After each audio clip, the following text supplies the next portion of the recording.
भागवत जी ही वो संपूर्ण ग्रंथ है जिसमें कि सारे वेद समाये हुए हैं। भागवत ही वो ग्रंथों का सार है जिसमें कि भगवान कृष्ण और नारायण और काल शक्ति समाई हुई है। राजा परीक्षित जैसा श्रोता समाया हुआ है, सुखदेव जी जैसे वक्ता समाये हुए हैं। तो भागवत ग्रंथ को समझने के लिए हमें राजा परीक्षित को समझना बहुत जरूरी है और सुखदेव जी को भी हमें समझना बहुत जरूरी है।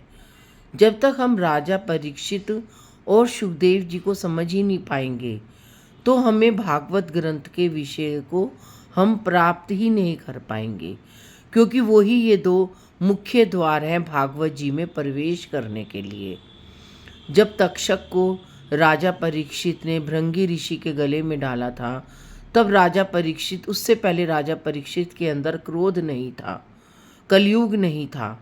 लेकिन जैसे ही जब राजा परीक्षित के अंदर क्रोध आया, कलयुग आया, तो उन्होंने अपने अभिमान के कारण राजा श्रृंगी ऋषि के गले में तक्षक को डाला। और जैसे ही राजा श्रृंगी को भी वो नहीं लगा, लेकिन उनके जो पुत्र थे उन्होंने राजा परीक्षित को श्राप दिया कि तुमने मेरे पिताजी के गले में जो ये तक्षक डाला है और 7 दिन के अंदर अंदर तुम्हें तक्षक ही डस के जाएगा।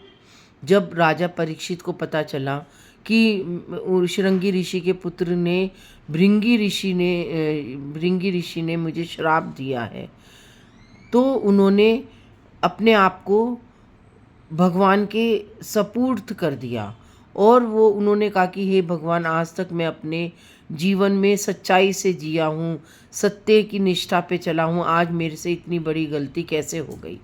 और वो वनों में गए, जंगलों में रहे, तपस्या करी, घोर तपस्या करी, फल फूल खाकर उन्होंने अपना जीवन यापन किया कई हजारों वर्षों तक। तब उन्हें सुखदेव जी मिले। हजारों वर्षों नहीं, वो तप किया, तब उन्हें सुखदेव जी मिले।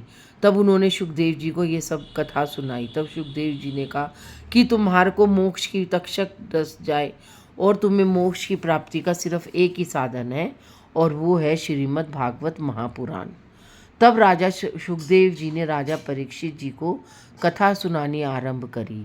तो जैसे जैसे राजा सुखदेव जी राजा परीक्षित को कथा सुनाते जा रहे थे, वैसे ही राजा परीक्षित के अंदर व्याकुलता और उत्कंठा बढ़ती ही जा रही थी भगवान कृष्ण के विषय को जानने के लिए, उसके भक्तों के विषय में जानने के लिए। तो उन्होंने ना दिन देखा, ना रात देखा, ना सुखदेव जी ने भूखे प्यासे वो कथा को ही सुनते रहे, श्रवण करते रहे और सुखदेव महाराज जी भी वक्ता बनकर उन्हें कथा सुनाते चले गए और राजा ऋषि और राजा परीक्षित आंख बंद करके 7 दिन बिगर खाए एक ही आसन पे कथा को सुनते चले गए। जब कथा का विश्राम होने को आया तो सुखदेव जी ने कहा कि उठो राजा परीक्षित, उठो राजन, अब तुम्हारे को तक्षक डसने का समय आ गया है। अगर तुम परमात्मा से माफ़ी मांगना चाहते हो तो तक्षक रूपी जो तक्षक आएगा उसको भी परमात्मा तुम्हें डसने नहीं देंगे। तो उन्होंने कहा कि अब मैं उस सीमा पे पहुंच गया, अब मैं मोक्ष की उस सीमा पे पहुंच गया, अब मैं नहीं रहा हूँ, अब मैं आत्मा में समा गया हूँ, अब मैं परमात्मा में समा गया हूँ। मेरी जो भक्ति है वो ममग्रता वाली भक्ति हो गई है। मैं परमात्मा में समा गया हूँ और परमात्मा मुझ में समा गए हैं। मुझे अब जीवन के जीने की राह मिल गई है, क्योंकि अब मुझे ना तक्षक का भय है, ना अपनी राजा का भय, अपनी जनता का भय है, ना दीन दुनिया का भय है। अब मुझे तो सिर्फ परमात्मा से मिलना है, अब मुझे सिर्फ मोक्ष की प्राप्ति को पाना है। तो राजा परीक्षित तो देवी देवताओं ने भी कहा कि हम तुम्हें अमृत देंगे और तुम अमर हो जाओगे और तक्षक कब आएगा तुम्हें डस के चला जाएगा। राजा परीक्षित ने कहा नहीं, अब मेरे को मोक्ष ही प्राप्त करना है। जब राजा परीक्षित को तक्षक डसने आया तो राजा परीक्षित ने अपनी इंद्रियों को अपने वश में किया और आंख बूंद कर अपनी इंद्रियों को अपने वश में करके और एक ध्यान साधना, योग साधना, कर्म साधना में बैठ गए और ऐसा ध्यान साधना और योग साधना में बैठे कि कब तक्षक आया, कब डस के चला गया, उन्हें पता ही नहीं चला। तब जब जब उनकी मृत्यु हुई, तब उनका जो पुत्र थे जन्मेजय, उन्होंने तक्षकों का सारा नाश किया और उनसे अपना बदला लिया अपने पिताजी का, और तब से ही कलयुग का प्रारंभ हुआ। तो राजा परीक्षित से ही द्वापर युग का अंत हुआ और कलयुग का प्रारंभ हुआ, क्योंकि पांडवों के साथ ही भगवान कृष्ण ने द्वापर युग की शुरुआत करी थी और राजा परीक्षित से ही द्वापर युग का अंत हुआ, कलयुग का प्रारंभ हुआ। तो जो राजा परीक्षित है, जो कलयुग है, वो भी एक तक्षक है, वो भी एक तक्षक की ओर हमारे को डस रहा है।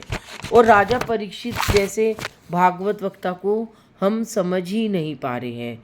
भागवत जी ही वो संपूर्ण ग्रंथ है जो कि सब वेदों और ग्रंथों में सर्वोपरि है, क्योंकि इसमें आत्मा का परमात्मा का मिलन है, रास महारास है, भगवान का अवतार है, भक्ति और भावों का उदय है, प्रेम का उदय है, जीवन की समरूपता है, नकारात्मकता भी है, सकारात्मकता भी है, हृदयात्मकता है, इसमें ध्रुव की भक्ति है। राजा परीक्षित के विषय से है कि ना तो मृत्यु हमारे हाथ में है, ना ही जन्म हमारे हाथ में है, ये तो उस परमात्मा के हाथ में है।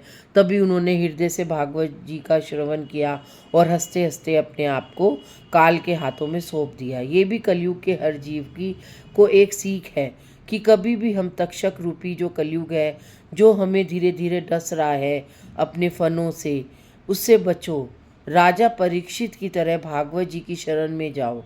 कलयुग में जो ईर्ष्या, द्वेष, व्यभिचार है, अभिमान है, वो तक्षक ही तो है जो हमें धीरे धीरे डस रहा है। उससे बचो। उसके बचने का एक ही उपाय है और वो है श्रीमद् भागवत महापुराण। भागवत जी ही वो संपूर्ण ग्रंथ है जो हमें सच्ची भक्ति, सच्ची प्रारूपता, सच्ची धर्म निष्ठा बताती है।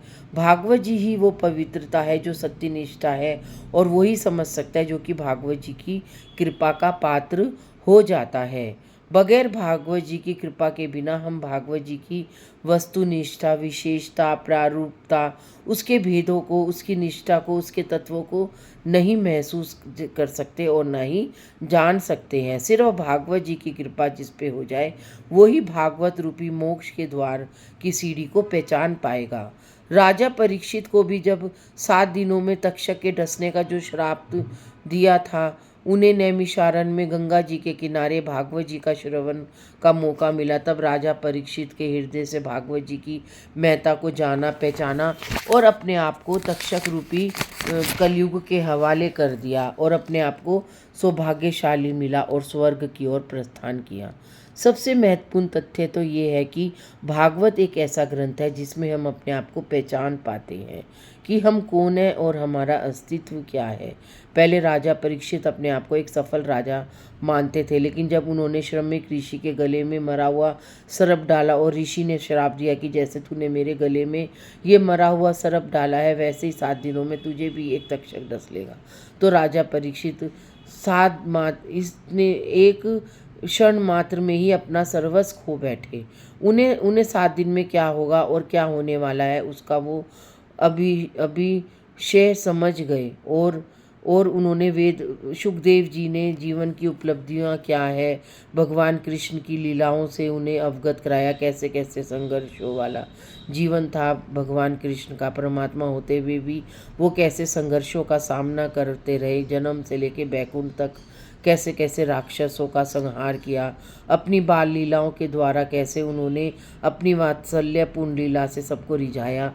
तब राजा परीक्षित ने जाना और भागवत जी को हृदय में उतारनी हो तो हमें अपनी आत्मा का परमात्मा से मिलन कराना होगा, रास महाराज को समझना होगा। क्योंकि जो रास महाराज समझ गया, समझो वो ही भागवत जी की गहराई को समा गया। क्योंकि रास महाराज की जिसे अनुभूति हो जाए, समझो वो तो सब कुछ जान गया, पहचान गया। राजा परीक्षित ने भी जीवन की बारीकियों को बहुत ही पास से जाना, पहचाना, सबसे बड़ी अपने आप को पहचान गए। और वो क्या है, उन्होंने भागवत जी की कृपा से ये जाना कि वो एक आत्मा है और उन्हें बस परमात्मा की शरण में ही जाना है।